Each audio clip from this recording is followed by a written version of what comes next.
Assalamualaikum warahmatullahi wabarakatuh. Kali ini kita akan merangkum sebuah anime yang menceritakan perjuangan si lemah untuk menjadi yang terkuat di zamannya. Tanpa banyak basa-basi, kita langsung ke alur ceritanya. Terdapat sebuah benua di mana tidak ada sihir dan hanya ada Dauji di sana. Yang di mana Dauji ini terbagi menjadi 10 tingkatan. Dan di benua ini hanya yang kuat yang bisa berkuasa. Awal kisah dimulai di kota Wutan, di mana sedang diadakan sebuah ujian di keluarga Xiao untuk melihat tingkatan Dauji pemuda di sana. Dan sampailah pada giliran tokoh utama kita yang bernama Xiaoyan. Seorang pemuda jenius yang sekarang entah kenapa menjadi orang lemah di keluarganya.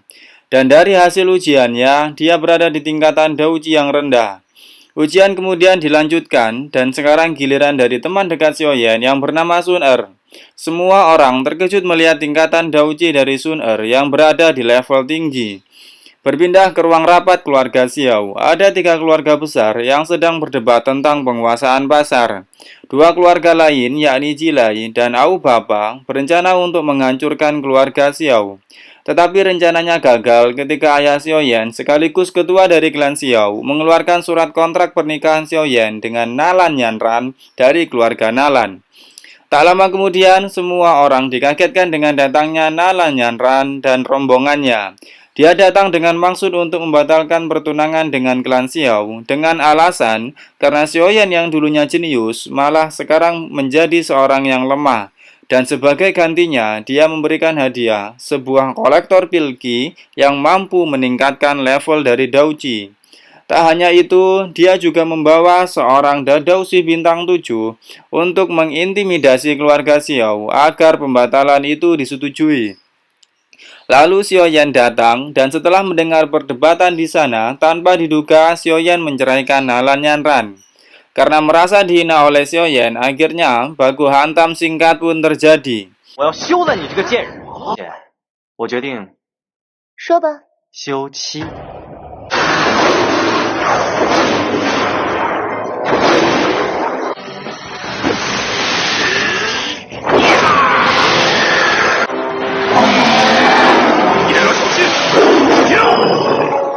Dan pada akhirnya, Nalan Yanran menghentikan pertarungan dan membuat perjanjian bahwa 3 tahun lagi, Xiaoyan akan bertarung dengannya dan yang kalah harus menuruti perkataan yang menang.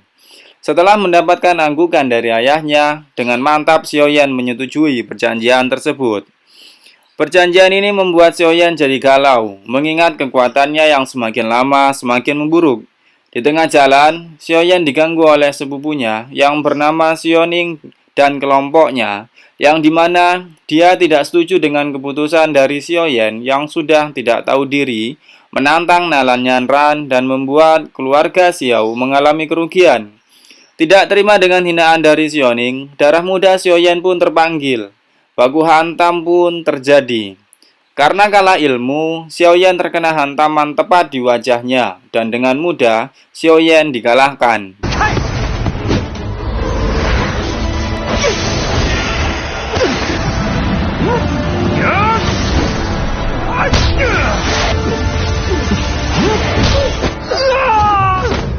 Beruntung Xiaoyan diselamatkan oleh Sun Er dan baku hantam dihentikan. Karena sudah sangat frustasi, Xiaoyan berlari ke makam ibunya dan menangisi kelemahannya di sana. Tiba-tiba muncul seorang kakek tua berwujud roh yang keluar dari cincin yang dipakainya. Kakek tua ini bernama Yao Lao dan menawarkan akan membuat Xiaoyan menjadi lebih kuat dengan syarat menjadikan Yao Lao sebagai gurunya. Ternyata hal ini dilakukan Yao Lao untuk mengganti Dauji Xiaoyan yang sudah dia serap selama 3 tahun. Sehingga membuat Dauji Xiaoyan menjadi sangat lemah di antara seumurannya. Awalnya Xiaoyan emosi mendengar cerita Yao Lao, tapi akhirnya Xiaoyan bersedia untuk menjadi muridnya.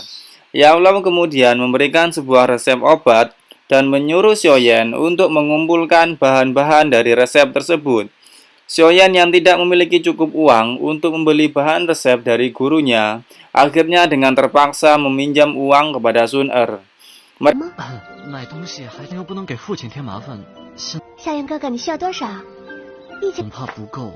但是凑一次文子金卡，这个绰绰有余了。但是 Sayang kakak pulang kok. Mereka berdua kemudian pergi ke apotek untuk membeli bahan-bahan obat yang dibutuhkan. 二位接下来要买点什么3支20年份的紫叶兰草， ？5个20年。哦，再来10份就是20年。哎呀。 Setelah keluar dari apotek itu, Xiaoyan dan Sun Er dihadang dan diganggu oleh orang dari keluarga Jilai.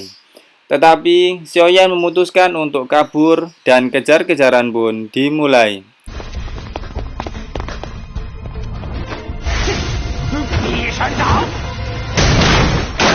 Mereka berdua berhasil lolos dari musuh dan sekarang berada di apotek lain untuk membeli sisa bahan yang dibutuhkan. Tetapi saat akan membayar, tiba-tiba terjadi keributan di pasar yang dibuat oleh orang dari keluarga Jilai. Jiwa pahlawan Xiaoyan muncul dan segera membereskan orang-orang tersebut. Tetapi saat akan pergi, dia dihadang oleh orang keluarga Jilai lainnya. Pengeroyokan pun dimulai. 您不用害怕，我们少爷只我才不！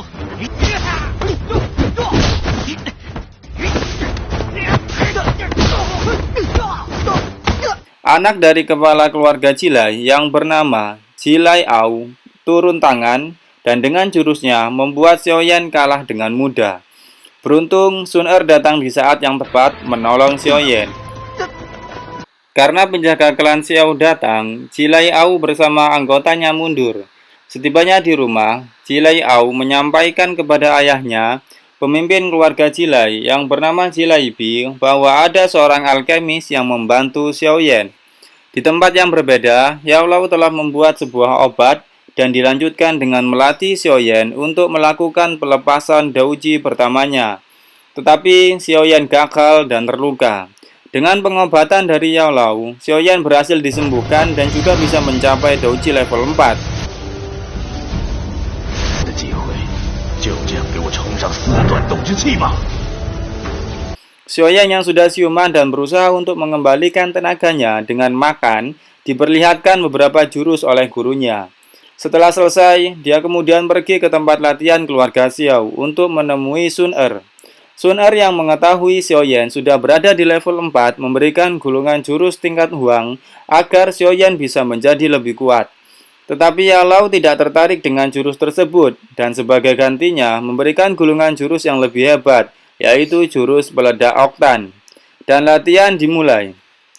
Terlihat Xiaoyan sedang dipukuli untuk melatih salah satu kemampuan jurus tersebut, yaitu dalam menahan serangan. Yao Lao mengingatkan Xiaoyan untuk segera membeli bahan-bahan obatan yang dia butuhkan, karena bahan yang kemarin dibeli sudah tinggal sedikit. Karena malu untuk meminjam lagi ke Sun Er, Xiaoyan datang ke tempat pelelangan untuk menjual obat yang sudah dibuat oleh gurunya dengan menggunakan bahan yang murah. Setelah mendapat ACC dari direktur tempat pelelangan itu yang bernama Yafei, acara pelelangan obat pun dilangsungkan. Ternyata ayah Xiaoyan dan kedua keluarga lainnya ikut dalam acara pelelangan. Karena sangat tertarik dengan obat itu, ayah Xiaoyan terkena kelicikan dari keluarga Jilai Bi dan Au Bapa, yang membuat dia harus mengeluarkan banyak uang untuk mendapatkan obat tersebut. Cerita pun bersambung ke part selanjutnya. Untuk melihat kelanjutan dari anime ini, nonton kelanjutannya di Lapes Anime.